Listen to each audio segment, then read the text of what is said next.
Assalamualaikum warahmatullahi wabarakatuh. Perkenalkan, nama saya Miftah Damayanti. Panggilan saya Angel. Kali ini saya akan membahas seputar mesin tetes telur. Ya. Pertanyaan pertama. Oke. Bagaimana cara memilih telur untuk ditetaskan? Contoh koek.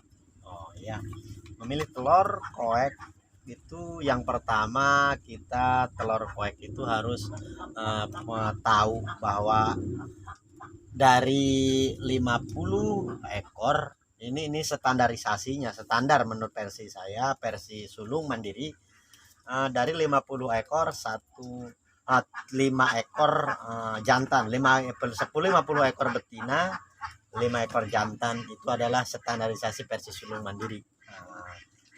Terus untuk memilih telurnya pula, seperti telur mungkin lebih mengarah bagaimana cara memilih telur itu kan, jadi begini, untuk telur ditetaskan itu diprioritaskan bagaimana cara jatuh telur tidak ke tempat yang basah, itu salah satunya. Jadi kalau jatuh ke tempat yang basah, seandainya ini ke tempat yang basah, itu dia hanya mempunyai waktu, menurut saya itu menurut waktu sekitar 1 hari 1 malam, langsung harus masuk mesin tetes. Itu salah satunya. Mungkin masih banyak yang lainnya, namun itu akan saya jelaskan. Seperti contoh kecil adalah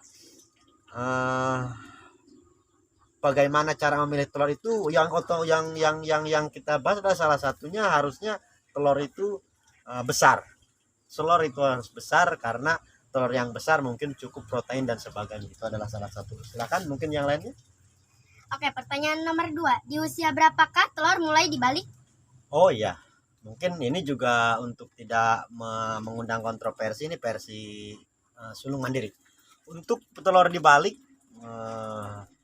ketika sudah terlihat jaring laba-laba atau fertil dan non fertil, itu adalah ketika terlihat fertil ada jaring laba-laba, itu adalah kurang lebih di usia 3-4 hari. Namun untuk bebek koek itu 4 hari. Ini fakta yang di kandang. Jadi di usia 4 hari setelah terlihat fertil itu baru ada pembalikan. Itu pertanyaan jawaban daripada pertanyaan di usia berapa telur mulai dibalik. Oke, mungkin berikutnya. Oke, pertanyaan nomor 3. Benarkah ada penyemprotan? Oh iya. Ini juga ini pertanyaan semuanya hampir mungkin dapat menjadi kontroversi. Kontroversi itu akan menjadi jadi mungkin itu berlaku untuk di tempat saya, tidak terkecuali tidak berlaku di untuk tempat orang lain. Namun untuk di saya, ketika pembalikan telur, ketika penyemprotan telur, maksud saya di sini, mohon maaf, ketika penyemprotan telur kita harus tahu bagaimana alat ukur ini menunjukkan di angka berapa. Jadi alat ukur lembab ini ketika di bawah 60 itu menurut saya di sini wajib untuk penyemprotan. Namun penyemprotan itu harus sesuai. Maksud dalam arti begini, penyemprotan telur di dalam mesin itu harus paham betul apa dan bagaimana, kapan harus seperti itu, yang salah satunya yang harus kita pahami. Contohnya begini, penyemprotan harus setelah pembalikan. Ini menurut saya, pembalikan ketika dibalikan secara manual itu barulah setelah pembalikan baru kita penyemprot. Dan penyemprotan itu alat semprotnya itu harus posisi seperti debu ketika dipencet air seperti itu, tidak harus menyemprot air terlalu banyak, menyemprotkan air terlalu banyak, itu tidak harus. Itu adalah salah satu penyemprotan, cara penyemprotan. Dan penyemprotan itu menurut saya idealnya itu larinya harusnya ke bolham. Jadi ke bola bolham itu, namun di sana juga banyak yang kontroversi bahwa penyemprotan bolham dapat mengakibatkan putus. Namun di sini saya katakan tidak. Namun itu sudah berjalan beberapa tahun saya menggunakan itu. Mungkin silakan, mungkin ada lagi. 4. Haruskah ada penurunan suhu? Oh iya. Untuk penurunan suhu, ketika di contoh kecil bebek koek, ketika di usia 15 hari itu di saya diwajibkan untuk penurunan suhu. Namun karena untuk bagaimana caranya mendapatkan hasil maksimal. Jadi tingkat keberhasilannya justru di sini lebih tinggi ketika penurunan suhu. Karena suhu terlalu panas akan mengakibatkan kematian embrio di dalam telur. Itu salah satunya. Kenapa harus penurunan suhu? Namun tidak terlalu banyak sebetulnya. Ketika di 380 turun di 375. Ketika di 375 turun di 370 itu setelah 14 hari, 5 sampai 15 hari. Itu yang saya lakukan. Silakan mungkin yang lain. Oke, pertanyaan nomor 5, memastikan alat akurat. Oh iya. Memastikan alat akurat ini adalah salah satu alat termokayu, dan ini adalah hygrometer.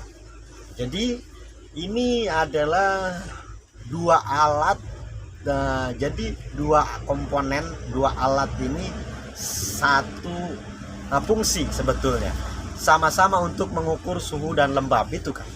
Jadi di sini mengukur suhu dan lembab, dia alat ini harus dipadukan. Kenapa? Memastikan bahwa alat sensor termostat itu tidak error. Ini adalah dua alat yang akan memastikan bahwa alat sensor itu berfungsi dengan benar. Itu aja. Nah, mungkin yang lain. Oke, pertanyaan nomor 6 dan terakhir, langkah apa yang harus dilakukan ketika sudah menetas? Oh ya, itu mungkin salah satunya, langkah apa yang harus dilakukan ketika sudah menetes. Sebenarnya tidak sulit sekali, namun ini kadang menjadi pertanyaan atau jadi kebingungan untuk seorang penetes pemula atau penetes awal. Ketika sudah menetes, keluar dari cangkang telur, pastikan bahwa bulunya itu kering. Bahwa bulunya itu kering kan di situ, pastikan bahwa di dalam bulunya itu kering. Ketika kering, barulah bisa dikeluarkan. Itu adalah salah satunya. Ketika bulu kering, barulah dikeluarkan. Itu langkah-langkahnya ketika menetes. Oke, mungkin hanya itu, dan untuk tetap like, share, subscribe, dan komen agar supaya lebih giat lagi, lebih semangat lagi membuat video-video yang lebih bagus lagi. Jangan lupa subscribe, like, and comment. Akhirul kalam, wassalamualaikum warahmatullahi wabarakatuh.